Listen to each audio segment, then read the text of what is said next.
हाँ जी, राम राम सा। आप सभी का आपके अपने YouTube चैनल सुमन लता यादव हिंदी क्लासेस पर हार्दिक स्वागत, हार्दिक अभिनंदन। उम्मीद करती हूँ आप सभी अपनी अपनी जगह कुशल मंगल होंगे जी। जय श्री राम, गुड इवनिंग, राधे राधे। जल्दी जल्दी आ जाइए, सभी जुड़ जाइए, वीडियो शेयर कर दीजिएगा, चैनल सब्सक्राइब भी कर देना। और अब हमारी जो फर्स्ट ग्रेड के लिए है वो सीरीज़ भी थोड़ी बड़ी होने वाली है मैराथन क्लासेस की। कोशिश करूँगी मैं ज़्यादा से ज़्यादा हम अपनी जो टॉपिक्स हैं उनको लगभग हम क्लियर कर लें, इम्पोर्टेंट का पार्ट ले करके। हेलो रेनू, संगीता, जय श्री राधे कृष्णा, जय महाकाल, जय माता दी, गुड इवनिंग, नमस्ते, जय खाटू श्याम की। सबकी कर ली हमने जय जयकार। सबको बहुत आशीर्वाद। आप लोग जुड़ चुके हैं लगभग सभी के पास, बिल्कुल फटाफट वीडियो शेयर कर दीजिएगा। शुरुआत कर रहे हैं हिंदी साहित्य की इसके अंदर, ठीक है। और हो सकता है वीक में अब साहित्य वाली या जो फर्स्ट ग्रेड वाली हैं वो 2 क्लासेस चलें। नहीं, मेरी जयकार तो रहने दो सिंह, बस चलिए, थैंक यू। शुरुआत कर लेते हैं हम लोग यहाँ से। हाँ, उसमें काव्य शास्त्र के क्वेश्चन भी आ जाएंगे जब सीरीज हम लोग ले ही रहे हैं पूरी, और जब मैराथन के उसके अंदर बात कर रहे हैं तो जाहिर सी बात है बड़े क्वेश्चंस तो होंगे ही। सिलेबस बहुत लेंदी है चूँकि हम सबको पता है, फिर भी मैं कोशिश करूँगी कि वो क्लियर हो जाए, ठीक है।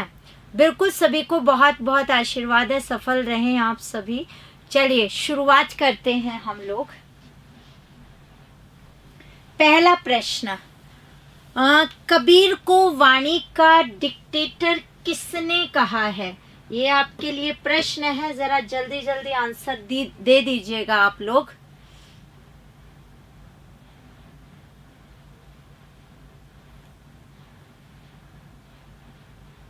जय मां करनी की।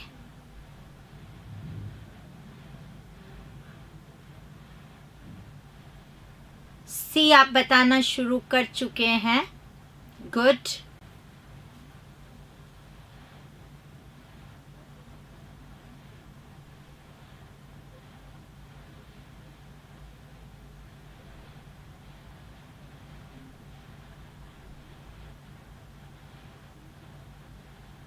वीडियो शेयर कर दीजिएगा। हेलो नीतू, हाँ बिल्कुल। चलिए, आप लोगों के आंसर आ चुके हैं।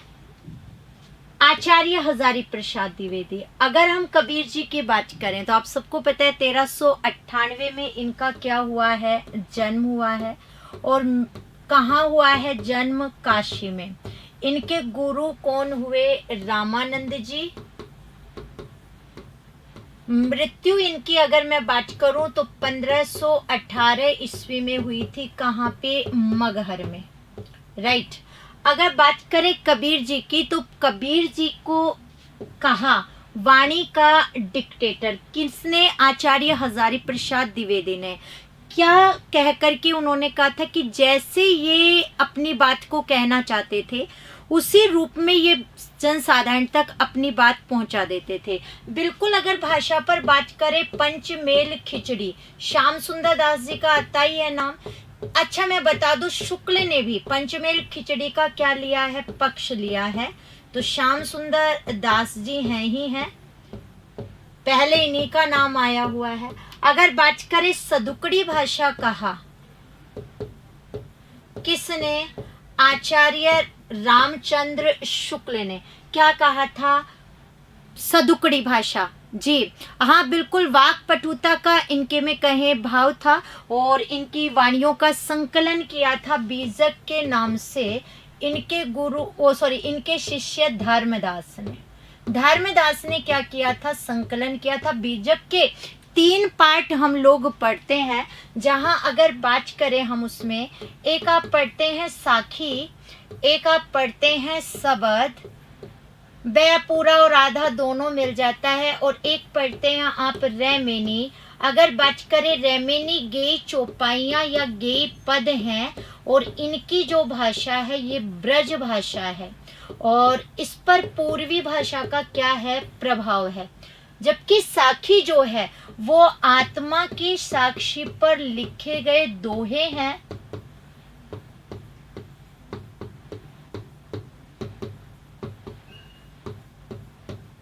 ये आत्मा की साक्षी पर लिखे गए दोहे हैं, और बात करें इनकी भाषा तो सदुकड़ी है, और शब्द भी गेय क्या है, पद है। तो हमने कुछ बात की है, बाकी सदुकड़ी क्या है, राजस्थानी पंजाबी मिश्रित जो बोली है उसको कहा गया है सदुकड़ी भाषा। तो ये चीज इसके अंतर्गत यहाँ है। कोर्स कोई भी हो, आप जितनी अच्छे से नोट्स बनाएंगे आपको उतना ही क्लियर होगा। तो मैंने काफ़ी क्वेश्चंस कबीर के आपके यहाँ क्लियर कर दिए हैं, जिससे आपको प्रैक्टिस हो जाए वहाँ से, और आपने जो पढ़ा है वो क्लियर हो जाए। और अब ध्यान रखिएगा, हमारी कोशिश ऐसी है कि हम जल्दी से जल्दी क्वेश्चंस लेकर आएँ जिससे वो क्लियर हो जाए। तो बाकी नोट्स बनाओ, जरूरी है। चलिए आगे की बात करते हैं। सिद्धांत पंचमात्रा किसकी रचना है? काफी बार आया हुआ, राघवानंद, रामानंद, अनंतानंद और कबीर, ये इनकी रचना मतलब विद्वानों के नाम है। इनमें से किसकी रचना है, जरा जल्दी जल्दी बता दीजिएगा। फर्स्ट ग्रेड के मॉडल पेपर तो नहीं आए, सेकंड ग्रेड के जरूर आएंगे। वेरी गुड नीतू, बट प्रश्न का आंसर, थैंक यू पारुल, आपने पहले ही लाइक कर दिया।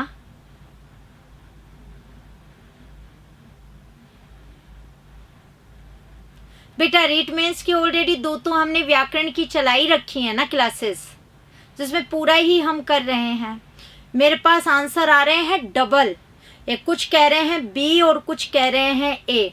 माय गॉड बेटा, भक्ति काल, आदिकाल, रीति काल, ये तो वो पार्ट है छायावाद तक तो आप सोच ही नहीं सकते। आपको सोचना ही नहीं है कि आपका कोई क्वेश्चन साहित्य का गलत होगा। प्रगतिवाद, प्रयोगवाद में जाकर के हाँ ठीक है, रचनाओं के नाम वगैरह और ये आप में कंफ्यूजन में आ जाएंगे, ज़्यादा टाइमिंग्स बहुत ज़्यादा बढ़ जाएंगे, बट ये तो नहीं हो सकता ना।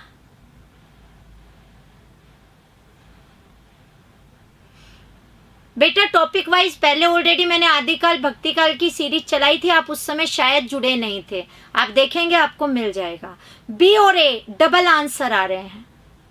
देखिए राघवानंद थे, राघवानंद रामानंद जी के गुरु थे, ये इनके गुरु हैं, और इनकी पुस्तक है राघवानंद जी की सिद्धांत पंच मात्रा, रामानंद जी की नहीं है। रामानंद जी की बात करें तो इन्होंने तो राम रक्षा स्तोत्र वगैरह रचना की थी। अनंतानंद ने कहे, ये अगर बात करें रामानंद के ही शिष्य थे। अनंत दास ने कबीर के जो शिष्य थे, उन्होंने कबीर परिचय की क्या की थी, रचना की थी। ठीक है, तो आंसर आएगा राघवानंद, जो रामानंद जी के गुरु थे। अब आप लोग रह गए वहां पर।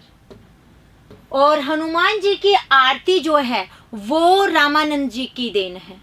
अगर बात करें तो आरती कीजिए हनुमान लला की, रामानंद जी की देन है, ये आप ध्यान रख सकते हैं।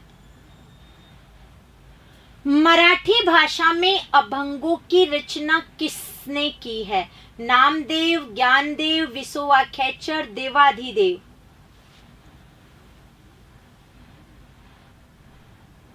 ओके पूजा, अच्छा टेस्ट सीरीज के वीडियो सॉल्यूशन देख रहे थे।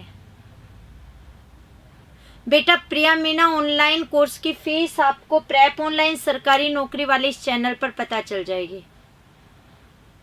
बिल्कुल नीतू, आंसर इस बार भी अलग अलग है। ए बता रहे हैं, कुछ बच्चे सी भी बता रहे हैं, ए और सी। जल्दी जल्दी आंसर दे दो, क्वेश्चन भी ज्यादा है, आज भी ज्यादा है क्वेश्चन। बेटा साहित्य भी अच्छा है, अगर कोई ढंग से आपको पढ़ाएगा और जीरो से पढ़ना शुरू करोगे तो धीरे धीरे अपने आप साहित्य में रुचि आ जाएगी। बिल्कुल, नामदेव इसका आंसर है। महाराष्ट्र के रहने वाले थे और मराठी भाषा में अभंगों की क्या की थी, इन्होंने रचना की थी। बात करें, इनके गुरु थे संत विसोबा खेचर, और कुछ लोगों ने इनका गुरु किसको भी माना, ज्ञानदेव को भी। अगर एक बात करें तो नाम किसका आएगा, विसोबा खेचर का आएगा। और हिंदी में भी इन्होंने क्या लिखे थे, पद लिखे थे। और कहीं संत काव्य धारा की जो नींव रखने वाले हैं वो कौन है, नामदेव है। तो ये आपको सारा का सारा क्या रखना है, याद रखना था।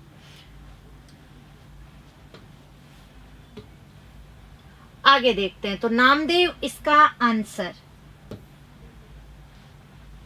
मृगावती किसकी रचना है, कुतुबन,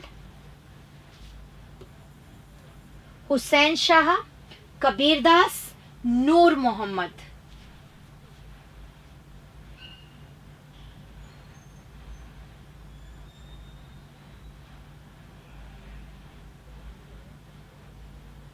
गुड, आंसर आने शुरू हो गए हैं।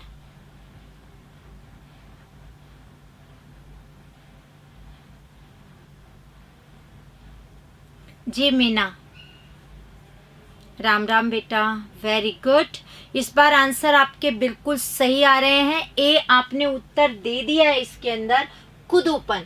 अगर बात करें, कुतुबन ने लिखी थी मृगावती, टाइमिंग में 1503 ईस्वी हम इसका टाइमिंग पढ़ते हैं। अगर बात करें कुतुबन जो द्वारा रचित मृगावती है, इस मृगावती को पहला प्रेमाख्यान ग्रंथ माना। किसने माना था पहला प्रेमाख्यान ग्रंथ इनकी को, इसकी को? तो सिंपल शुक्ल जी ने।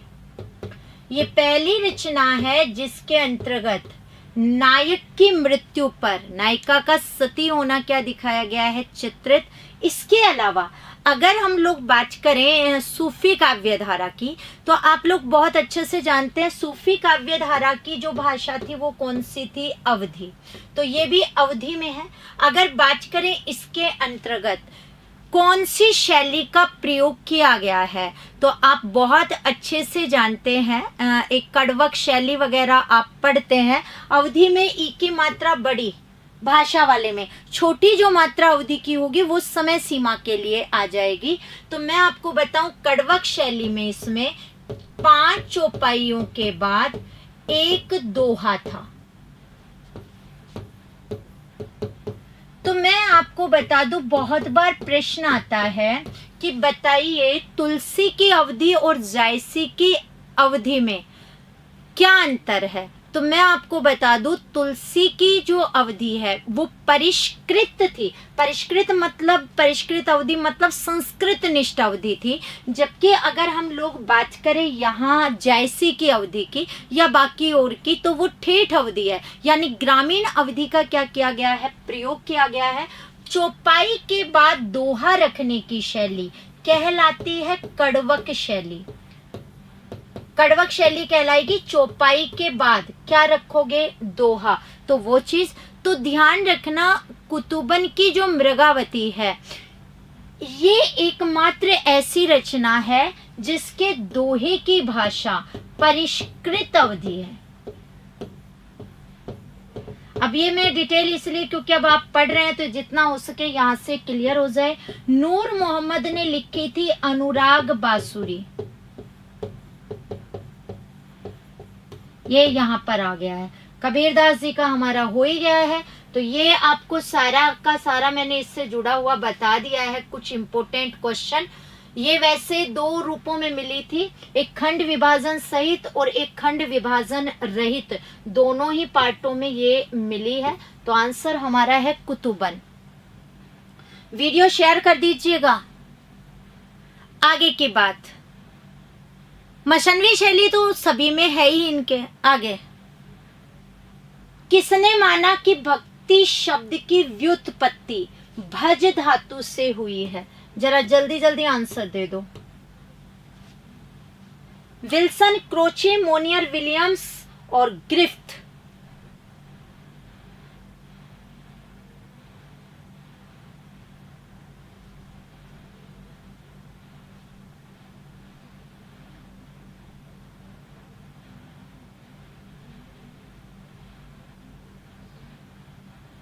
वेरी गुड, आंसर आपके आ रहे हैं मेरे पास।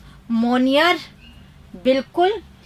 मोनियर विलियम्स ने भज धातु से माना था। भज का शाब्दिक अर्थ भजना, स्मरण करना या अनुराग से माना था। मैं आपको बता दूं, शुक्ल जी ने कहा कि इस्लाम के आगमन से भारत में भक्ति का उदय हुआ है, जबकि आचार्य हजारी प्रसाद द्विवेदी ने कहा कि यदि इस्लाम भारत में नहीं आता तो भी भक्ति का स्वरूप 12 आने ऐसा ही होता। तो ग्रियर्सन जी कहते हैं कि नहीं, जो भक्ति है वो ईसाईयत की देन है। तीनों ही कथन बहुत इंपॉर्टेंट है, आपको ध्यान रखना है। तो चिंतामणि भाग 1 के निबंध था उनका शुक्ल जी का, जिसमें आप पढ़ते हैं श्रद्धा और भक्ति। तो क्वेश्चन आता है शुक्ल ने भक्ति किसका योग माना, तो उसके अंतर्गत आंसर आता है शुक्ल ने प्रेम और श्रद्धा, यानी जहाँ प्रेम भी हो और श्रद्धा का भाव भी हो वही क्या होती है, भक्ति। ये चिंतामणि भाग 1 का निबंध था, श्रद्धा और भक्ति, इसमें शुक्ल ने माना था। तो आपको ये ध्यान रखना। बाकी भक्ति काल को स्वर्ण काल कहा किसने, ग्रियर्सन ने। ग्रियर्सन ने कहा था स्वर्ण काल। मैं लगभग आपका कुछ रिपीट किए जा रही हूँ यहाँ से इम्पोर्टेंट क्वेश्चन, कि वो आपका क्या होता जाए, क्लियर होता जाए, और आपने पढ़ा है तो रिपीट हो जाए। मेरा स्वास्थ्य अब ठीक है बेटा। ऑब्जेक्टिव वाली है बहुत है, तो इस समय ऑब्जेक्टिव पढ़ो और मेरे जो नोट्स लिखवाए हैं वही सिलेक्टेड मैटर ही पढ़ना है आपको बस। और भक्ति शब्द का उल्लेख सबसे पहले जो मिला वो कौन से उपनिषद में मिला था, श्वेता श्वेतर।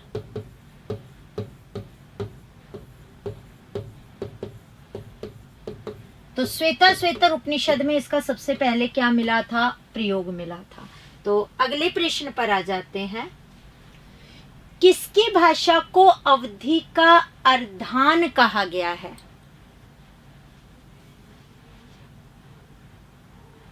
नमस्ते बेटा। तस्लीम खान, साहित्य याद होगा, ऐसा नहीं हो सकता बेटा कि कोई चीज याद नहीं हो।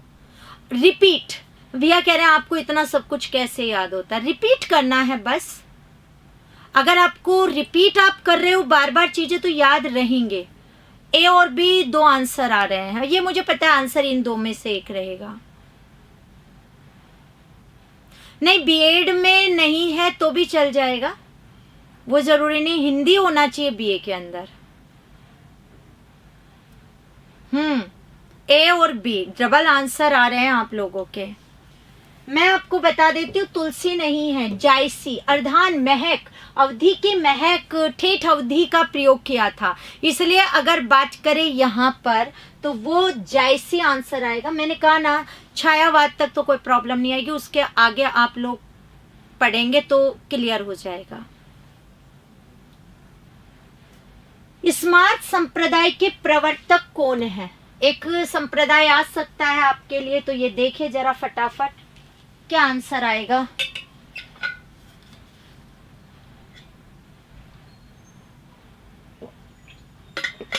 बिल्कुल, तुलसी ने ब्रज अवधि दोनों का ही कर लिया था।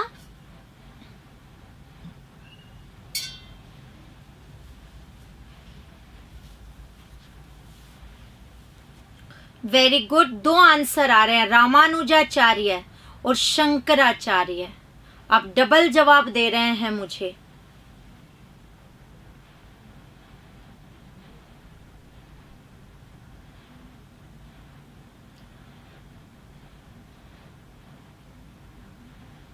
जी, रामानुजाचार्य पता नहीं आप कैसे दे रहे हैं आंसर में कुछ बच्चे।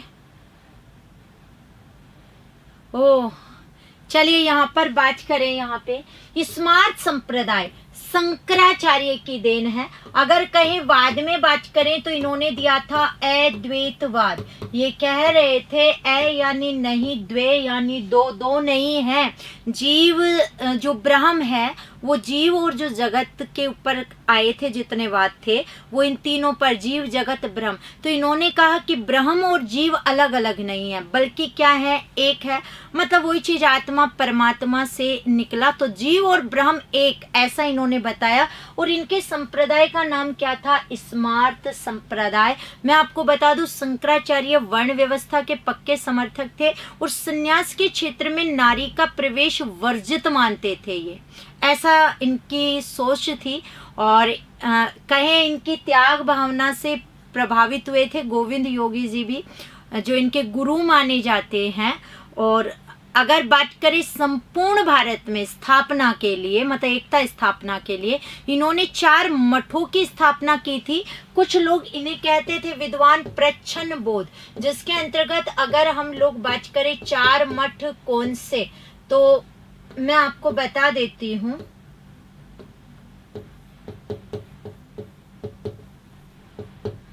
उसके अंतर्गत उत्तर में, दक्षिण में, पूर्व में और पश्चिम में 4 मठों की क्या की थी इन्होंने स्थापना।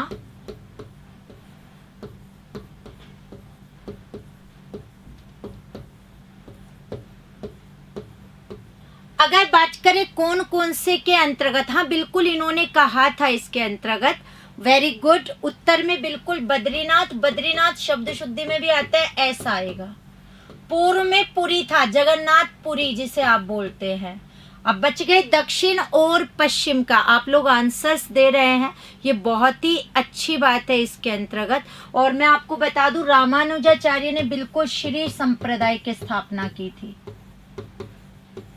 हाँ, इन्होंने कहा था शंकराचार्य ने, जीव और ब्रह्म के लिए उन्होंने 3 अलग अलग रूप दिए थे। दक्षिण में श्रृंगेरी दुर्ग था। और अब बात करें पश्चिम की, बात आते, वेरी गुड। श्रृंगेरी, अंजना ने भी बता दिया है कि दक्षिण में श्रृंगेरी दुर्गरा, नीतू ने भी बता दिया। और पश्चिम में एक ही बचा, द्वारका। ये भी शब्द शुद्धि में आप ध्यान रखेंगे। इन्होंने 3 बिल्कुल मत दिए थे। एक कहा था ब्रह्म सत्यम जगन मिथ्या, केवल ब्रह्म सत्य है और जगत क्या है, झूठा है। सेकंड में इन्होंने बोल दिया सर्व खलविदम ब्रह्म, कि जो कुछ नजर आ रहा है वो सब क्या है, ब्रह्म है। और थर्ड में इन्होंने क्या कह दिया, अहम ब्रह्मास्मि। तीनों सूत्र वाक्य एक दूसरे के विरोधी थे, इसलिए अनेक फिर वादों का क्या हुआ, जन्म हुआ। तो वो आप जब पढ़ते हैं तो आपको पता चलता है। मैंने काफी कुछ आपको यहाँ से बाकी क्लियर कर दिया है। अब हम आगे की बात करते हैं। मैं जोर देकर कहना चाहता हूं कि यदि इस्लाम न भी आया होता तो साहित्य का 12 आना विकास वैसा ही होता जैसा कि आज है। पंक्ति किस विद्वान की है या रचनाकार की है, या विद्वान लिख देती हूँ। ये डबल इन्वर्टेड कोमा लगा दिया, ये आपके पास है। वैसे मैं बता चुकी हूँ इसका आंसर।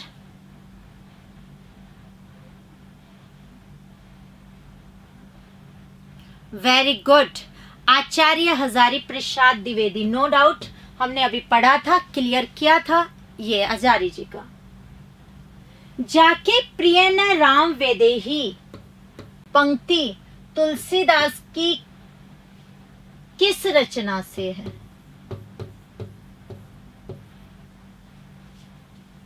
कवितावली, गीतावली, दोहावली, विनय पत्रिका। काफी बार आ चुका है। वीडियो शेयर कर देना है, चैनल सब्सक्राइब भी कर देना है।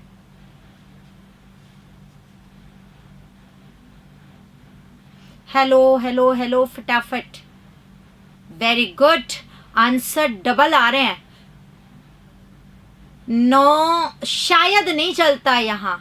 100% है, या तो इस पार या उस पार। हाँ, मेरी कोशिश होती है कि मैं थोड़े में ही पूरा डिटेल आपको करवा पाऊं, मतलब केवल मैं टू द पॉइंट बात करती हूँ, ये आप कह सकते हैं। इसके अंदर मुझे ये तो पूरी कोशिश होती है मेरी।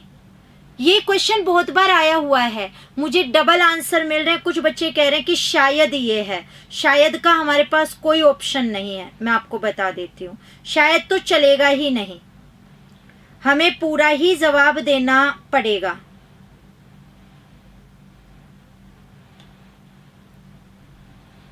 ना मेरा चेहरा कोई उतरा हुआ नहीं है बेटा। जाके प्रिय न राम वेदेही पंक्ति कौन सी रचना की है?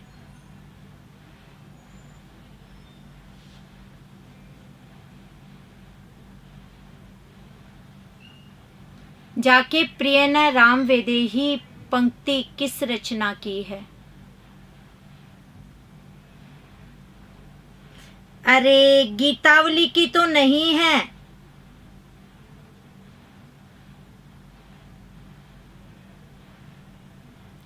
कुछ बच्चे बहुत अच्छा दे रहे हैं आंसर, लेकिन कुछ ने बहुत वो कर दिया। नीतू भी यहाँ कर थोड़ा सा तो बोल गई कि मैडम शायद मैं कंफर्म तो नहीं हूँ, लेकिन शायद हो सकता है विनय पत्रिका की है। अब डबल आंसर आ रहे हैं आप लोगों के, और मेरे हिसाब से तो ऐसा नहीं होना चाहिए।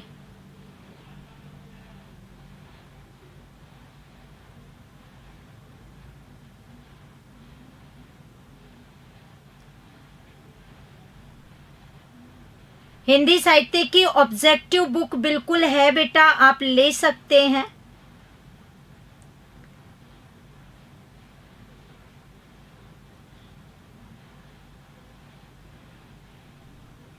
लगभग बच्चों ने बता दिया। कवितावली बता रही है अंजना, तो कह रही है मेरे तो यही है।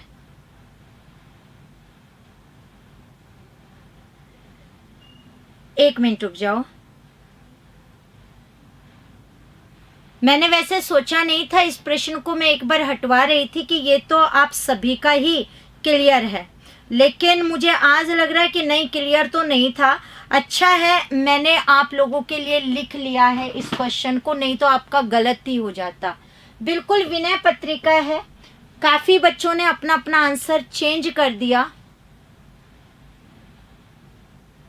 फोन बेटा आप बिल्कुल ले सकते हैं, कोर्स तो फोन तो आप ही का होगा। ये देखिए अब आंसर यहाँ पे। वेरी गुड राधा राठौर, बहुत अच्छा है। विनय पत्रिका में और मीरा को लिखा था, और बुक के अंदर ये क्वेश्चन ऑलरेडी ऑब्जेक्टिव वाली में भी है। मीरा को लिखा गया था ये पद उनके द्वारा। वेरी गुड, आंसर देना शुरू कर दिया आपने आगे का, जल्दी जल्दी बता रहे हैं आप लोग। ऐप तो बेटा डाउनलोड हो जाएगा अगर आप करेंगे तो। लगभग का आंसर इस बार सही आ रहा है, मतलब कोई अलग मुझे लग नहीं रहा है इसके अंदर आंसर आप लोगों का, सबका एक ही आ रहा है इसके अंदर। कमलेश्वर सही है आपका आंसर। अगर हम लोग बात करें यहां से,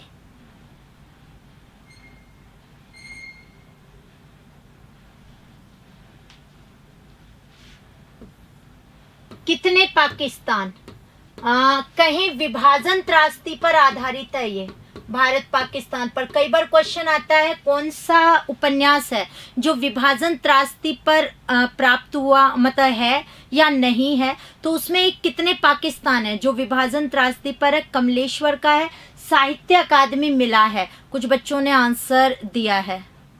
3rd ग्रेड की हिंदी की टेस्ट सीरीज जल्द ही आ रही है, शायद नेक्स्ट क्लास में आपको पता चल जाएगा। आगे देखो, पहला गिरमिटिया उपन्यास किस महापुरुष पर आधारित है। साथ में ये भी बता देना कि ये किसके द्वारा रचित है। बिल्कुल तमस भी है, बिल्कुल कमलेश्वर। अच्छा अब इसका आंसर दो आप लोग।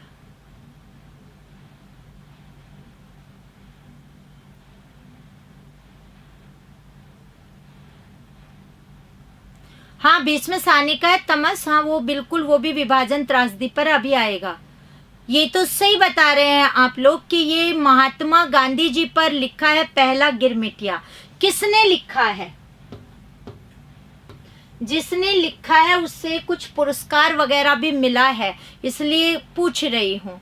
वेरी गुड, गिरिराज किशोर, सही है क्या? ये बहुत ही प्रसिद्ध है। कुछ मैंने उपन्यास के क्वेश्चंस आज लिए हैं आप लोगों के लिए, इसलिए मैंने ये पूछा, तो 2 क्लियर हो गया। पहला गिरमिटिया गिरिराज किशोर का है और इसमें इन्होंने किस पर लिखा है? महात्मा गांधी जी पर, तो इसकी विषय वस्तु भी क्लियर हो चुकी है। बेटा अगर नहीं लिया जा रहा है आपसे तो एक बार आप मुझे व्हाट्सअप कर देना, मैं एक बार देख लूंगी, कोई प्रॉब्लम आ रही होगी तो।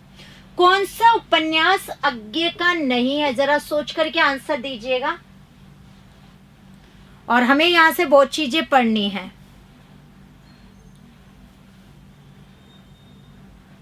और टाइमिंग भी आप कर सकते हैं क्लियर।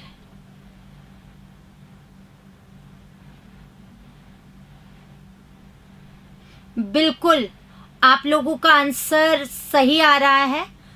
आपने सही जवाब दिया है, अजय की डायरी। अगर मैं बताऊं, अजय की जो डायरी है 1960 में प्रकाशित किया गया है। और किसके द्वारा रचित है ये? तो आप लोगों को बहुत अच्छे से पता है, देवराज, देवराज के द्वारा रचित है। तो आपके क्वेश्चन आता है मनोविश्लेषणवादी उपन्यासकार। तो मनोविश्लेषणवादी उपन्यासकार की बात करें तो एक मनोविश्लेषणवादी उपन्यासकार होते हैं, जिसमें बात करें आज्ञे का नाम आ जाता है वहां से, देवराज भी मनोविश्लेषणवादी के अंतर्गत आ जाते हैं, जैनेन्द्र का नाम आ जाता है यहाँ से कि जैनेन्द्र ने भी मनोविश्लेषणवादी उपन्यासकार के अंतर्गत आते हैं, तो बिल्कुल इन्होंने भी लिखा है। अगर बात करें शेखर एक जीवनी, जो कितने भागों में है? 2 भागों में है। ठीक है, ये आज्ञे की रचना है। हाँ, जैनेन्द्र का बाजार दर्शन है। अगर बात करें इसके अलावा अपने अपने अजनबी और नदी के द्वीप, ये दोनों उपन्यास भी किनके ही हैं? इनके ही हैं। बिल्कुल, अजय की डायरी 1960 में है, 2 भागों के अंतर्गत है, ये बिल्कुल मैंने आपको बता दिया है। शेखर एक जीवनी बिल्कुल 41 के अंतर्गत लिखा गया है। 10-10 वर्ष का टाइमिंग अंतर दे सकते हो, कई जगह ये थोड़ा अलग भी दिया हुआ है। प्रकाशित इसी में है, ये 51 के अंतर्गत, सॉरी, नदी के द्वीप 51 में है और अपने अपने अजनबी 61 में आ जाता है इनका। तो ये 3 इनके हैं। बाकी इसका टाइमिंग आप याद रख सकते हैं। 2 भागों में, एक भाग का नाम संघर्ष भी है।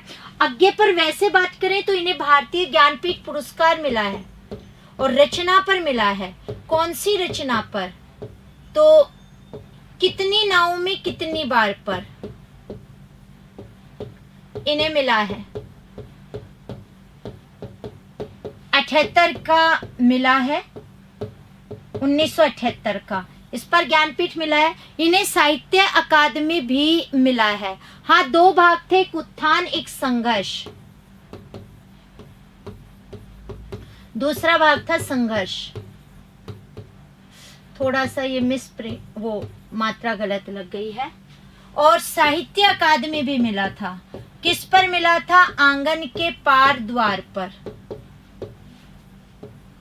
ये आंगन के पार द्वार, जिसमें इनकी 3 बड़ी रचनाएं आप देखते हैं, चक्रांत शिला, असाध्य वीणा, अंतः शलीला, ये इसी के अंतर्गत क्या थी? संकलित थी। सारे क्वेश्चंस हैं आपके।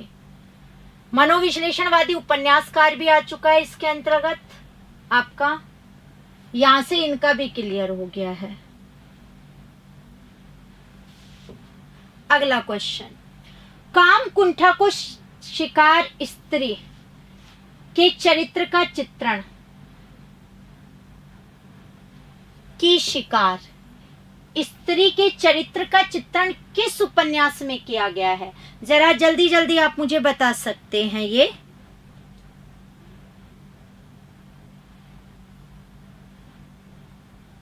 वीडियो शेयर कर देना है और जल्दी जल्दी आंसर दे दो। हाँ, इलाचंद्र जोशी आते हैं बिल्कुल मनोविश्लेषणवादी के अंतर्गत। धर्मवीर भारती जी का गुनाहों का देवता भी आ जाता है, जो 49 में था। वेरी गुड, ये तो सही है। जिंदगी नामा कृष्णा शोभती का है। ठीक है, ये तो आपकी बात सही है। यहाँ से कहें पंजाब विभाजन पर ये है, और ग्रामीण पंजाब का इस पर क्या किया गया है, वर्णन किया गया है। और इसके टाइमिंग की बात करूं तो 79 इसका टाइमिंग है। अनित्य की बात करें तो मृदुला गर्ग का है, ये 80 के अंदर लिखा था। और शेष यात्रा उषा प्रियमवदा का है। चलो अब तो मैं लिख ही देती हूं ऐसे ही, उषा प्रियमवदा। और टाइमिंग अगर बात करें 1984 आ जाता है। सूरजमुखी अंधेरे के कृष्णा शोभती का ही है, और ये 1972 के अंदर था। तो मैंने इनके टाइमिंग भी लिख दिया है। पूछा गया काम कुंठा की शिकार स्त्री के चरित्र का वर्णन किस में है, इसमें तो नहीं है। अनित्य के अंतर्गत तो बिल्कुल सूरजमुखी अंधेरे के कृष्णा शोभतिका, कृष्णा शोभतिका ही जिंदगी नामा है। पंजाब विभाजन त्रासदी पर अगर बात करें वहां पर ये बनाया गया है, और इन्हें बिल्कुल भारतीय ज्ञानपीठ पुरस्कार मिला है 2017 का, और संपूर्ण साहित्य के योगदान के अंतर्गत मिला है। बाद में किसी रचना पर नहीं, संपूर्ण योगदान पर इन्हें मिला है।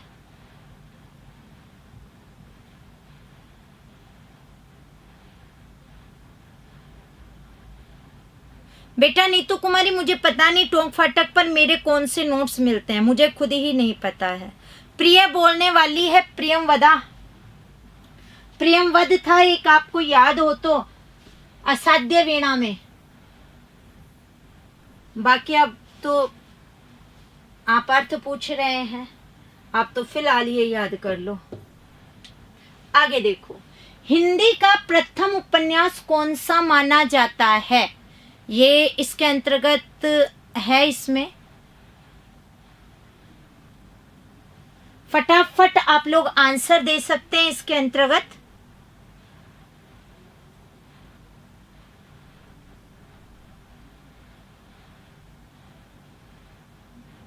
वेरी गुड, मैं तो टाइमिंग लिख रही हूं इसके अंतर्गत, फिर हम बात कर ही लेंगे। बालकृष्ण भटवाला 1886 ईस्वी में है। नूतन ब्रह्मचारी बालकृष्ण भट्ट का है। ये लज्जा राम जी का है। निसाय हिंदू राधा जी का है, राधा कृष्ण जी का। Very good. बाकी हाँ, जो मुझे क्वेश्चन का चाहिए था वो अभी बात करेंगे ही। ये राधा कृष्ण दास जी का है।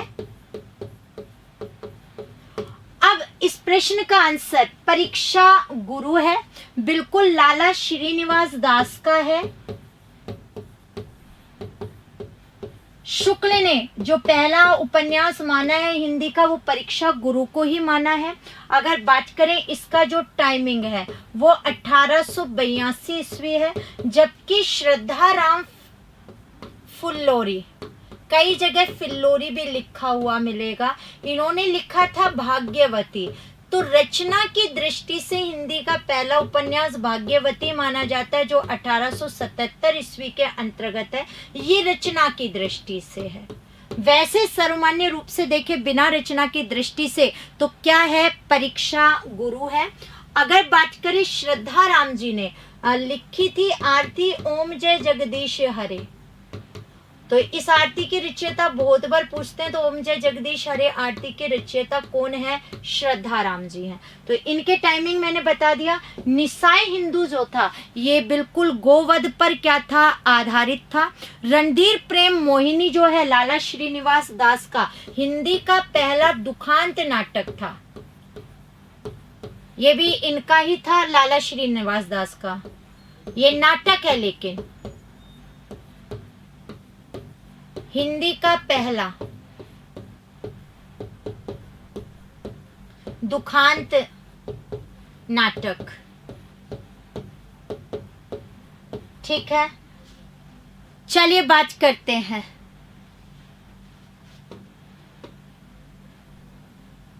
और अब इनमें भी आपको लगे ना तो अब थोड़ी मेहनत आप भी कर लेना।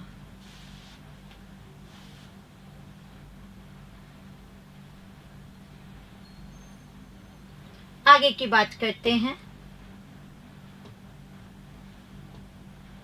निम्न में से कौन सा प्रेमचंद का उपन्यास नहीं है? अगला आपका ये आ चुका है, एक बार जरा देखिएगा इसमें रचना। इसमें वैसे मेरे हिसाब से आप क्लियर कर देंगे।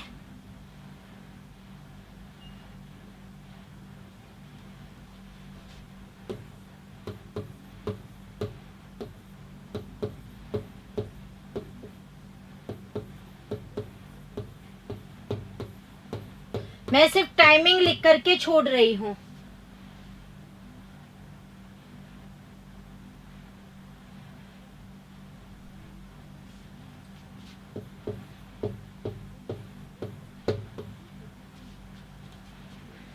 वेरी गुड, आंसर दे रहे हैं आप लोग।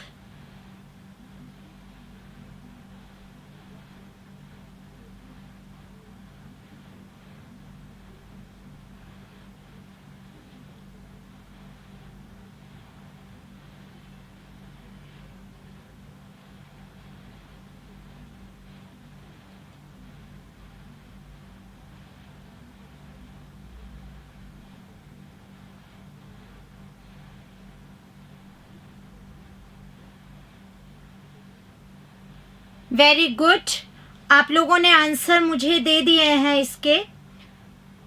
अगर बात करें हम यहाँ पे गबन प्रेमचंद जी का है।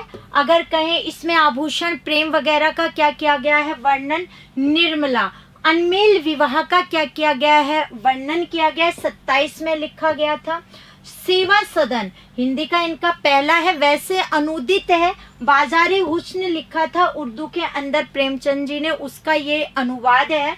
इसकी नायिका वेश्यावृत्ति की समस्या का वर्णन है। नायिका बहुत बार पूछा जाता है तो सुमन नायिका का नाम है, वो याद रह सकता है। देहाती दुनिया शिव पूजन सहाय,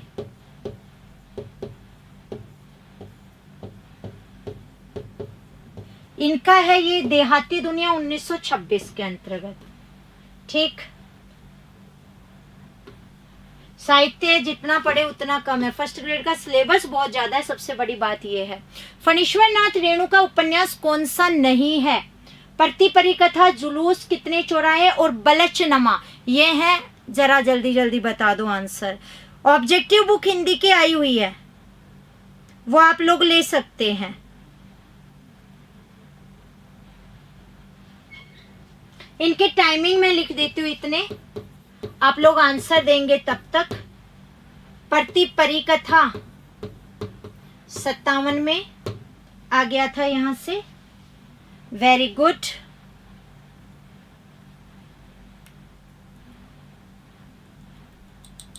बलचनमा आपका आंसर आ चुका है, बिल्कुल सही है आंसर तो आप लोगों का। किसका है? नागार्जुन जी का। नागार्जुन जी का है ये परती परिकथा। अगर बात करें इनका, जुलूस भी इनका और कितने चौराहे भी इनका। तो फणीश्वर नाथ रेणु अगर बात करें, एक विधा आती है आंचलिक उपन्यास, तो आंचलिक उपन्यासकार है ये। अगर बात करें यहां से तो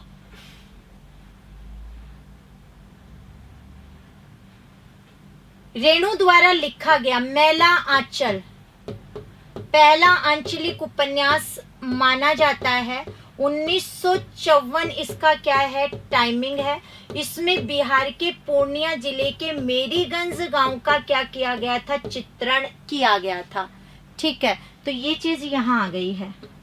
अब लगता है हमें लेट होती जा रही है, फटाफट देखते हैं अब हम अगला प्रश्न। उस समय हाट बाजार में जाना छोड़कर घर में पड़े पड़े मृगावती और मधुमालती नाम की पोथियां पढ़ा करता था। पंक्ति किस कवि की है? तुलसीदास, रहीमदास, बनारसीदास चतुर्वेदी और बनारसीदास जैन। जल्दी आंसर दे दो प्लीज।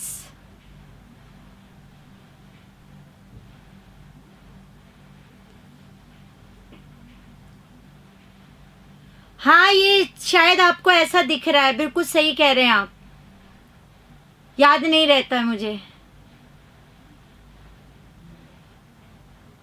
सही कहा है आपने। आगे बताओ।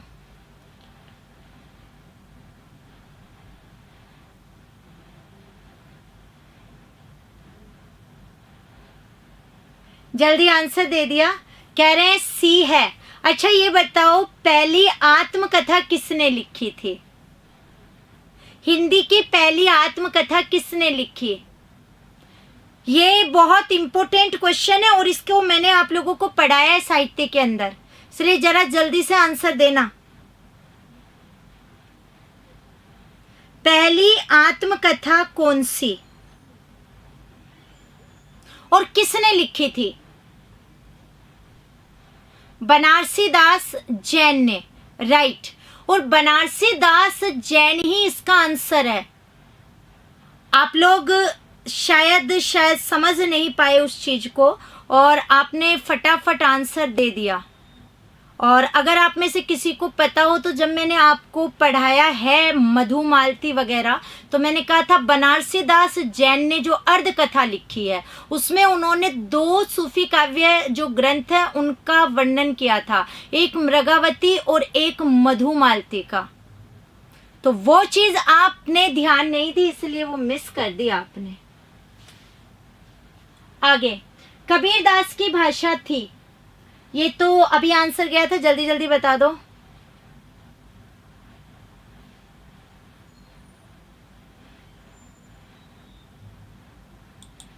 सेकेंड ग्रेड की ऑब्जेक्टिव बुक है, बिल्कुल सधुकड़ी 2, इसको बता चुकी थी मैं, राजस्थानी पंजाबी मिश्रित रचना, खड़ी बोली वाली। साहित्य प्रत्येक देश की जनता की चित्तवृत्ति का संचित प्रतिबिंब है, यह पंक्ति किस आलोचक की है? शुरुआत में ही लिखा है विद्वान ने, जरा जल्दी से बता दो। प्रणाम स्वीकार कर लिया है।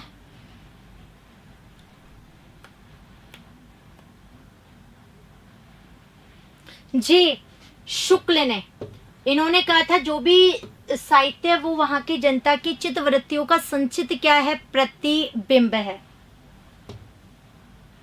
उक्ति व्यक्ति प्रकरण के लेखक कौन है?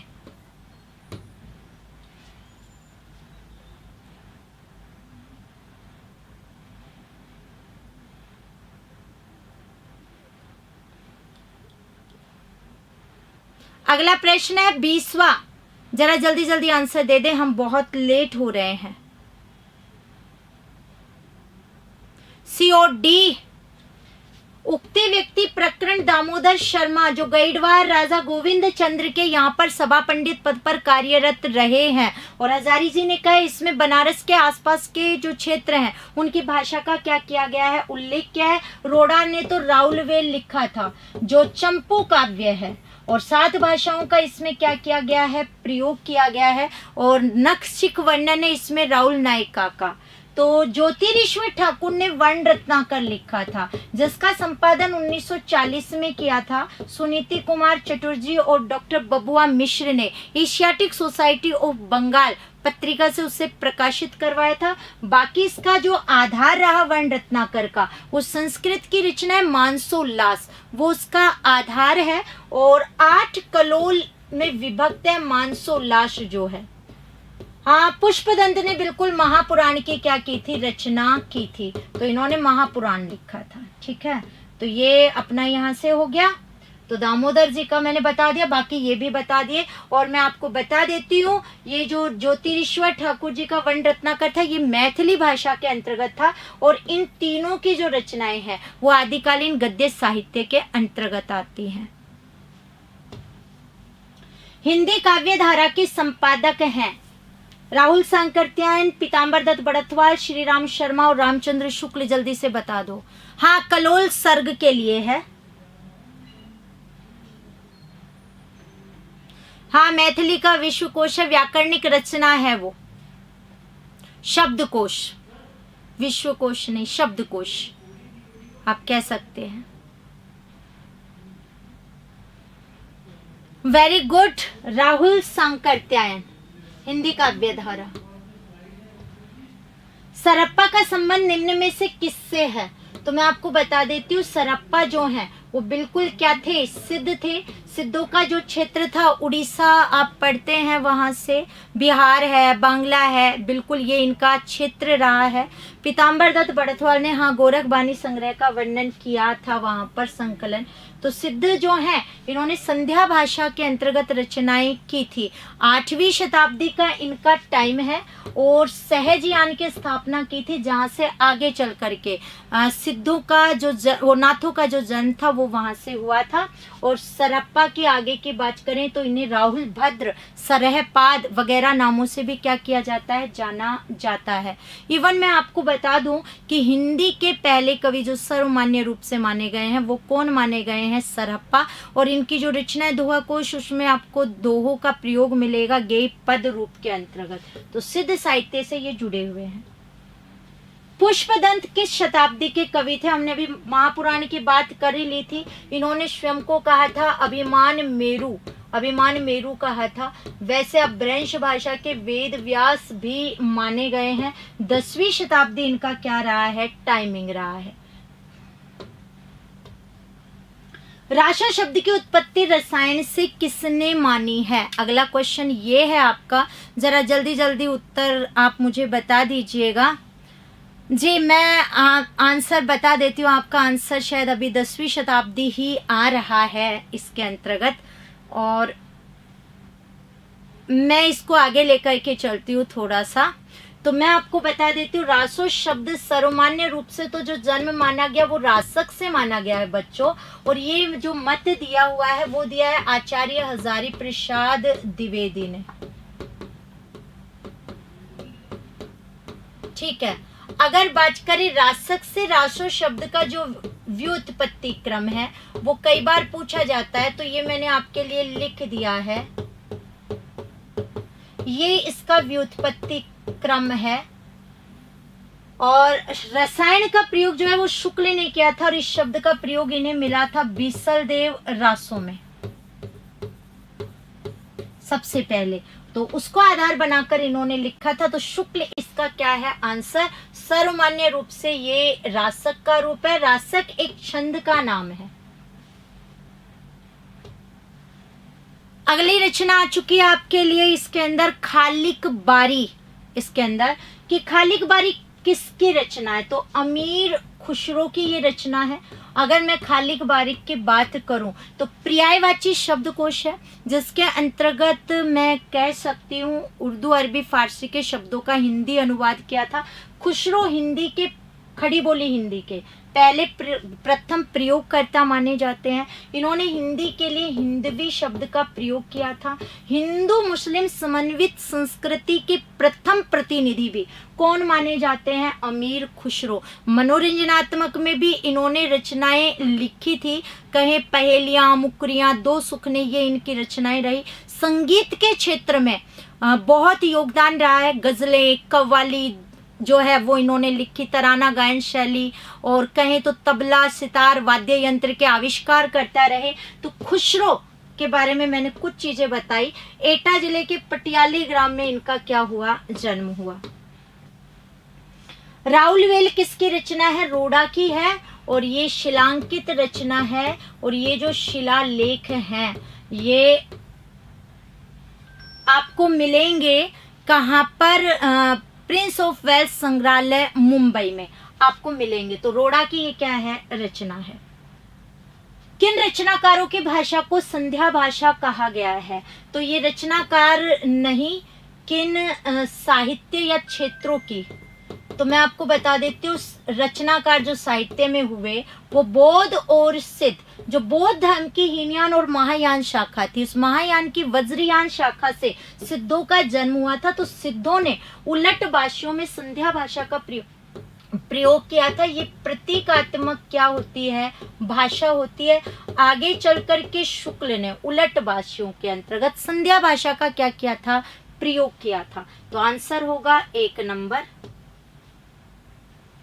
रहीम का हृदय द्रव्यभूत होने के लिए कल्पना की उड़ान की अपेक्षा नहीं रखता था। वह संसार के सच्चे और प्रत्यक्ष व्यवहारों में ही द्रव्यभूत होने के लिए पर्याप्त स्वरूप पा जाता था। यह कथन रहीमदास के बारे में किस विद्वान ने कहा है? जरा जल्दी से उत्तर दे दो।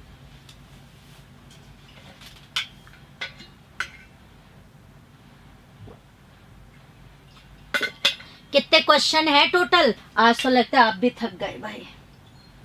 पहले कहते हो क्वेश्चन क्वेश्चन, अब आचार्य रामचंद्र शुक्ल का ये कथन है। आचार्य विश्वनाथ प्रसाद मिश्र ने आदिकाल का नाम क्या दिया था? तो बिल्कुल अगर हम लोग बात करें तो वीरकाल, वीरकाल का आचार्य विश्वनाथ प्रसाद मिश्र ने आदिकाल को। सिद्ध सामंत काल राहुल सांकृत्यायन जी ने कहा था, और मैं बात करूं वीर गाथा ये शुक्ल जी ने कहा है, और चारण काल आपको पता है ग्रियसन ने कह दिया था, तो ये ग्रियसन का है, इन्होंने वीर काल कहा है। बीज वपन काल कहा था महावीर प्रसाद द्विवेदी ने। निम्नलिखित में से हजारी प्रसाद द्विवेदी की रचनाएं कौन सी हैं? तो मैं आपको बता देती हूँ क्योंकि इतना टाइम तो है नहीं हमारे पास।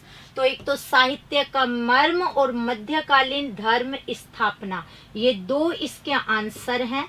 तो बिल्कुल ब इसका क्या होगा? आंसर होगा इसके अंतर्गत। तो ये अगर बात करूं तो आज की श्रृंखला के 30 क्वेश्चन हैं हमारे। मैंने 30 नहीं, पता नहीं कितने आपको करवा दिए और कितना इसके बारे में बता दिया है। बस आपका काम है अब वीडियो शेयर करना, चैनल सब्सक्राइब करना। कोशिश करेंगे जल्दी से जल्दी हम इसको क्लियर कर सके। तो अपना ध्यान रखना। बेटा नीतू, आपको जो ये नंबर है टेक्निकल टीम के ये ऐप पर मिल जाएंगे, और वो नहीं है तो मेरे नंबर 9413677819 है। ठीक है, राम राम सा, गुड नाइट।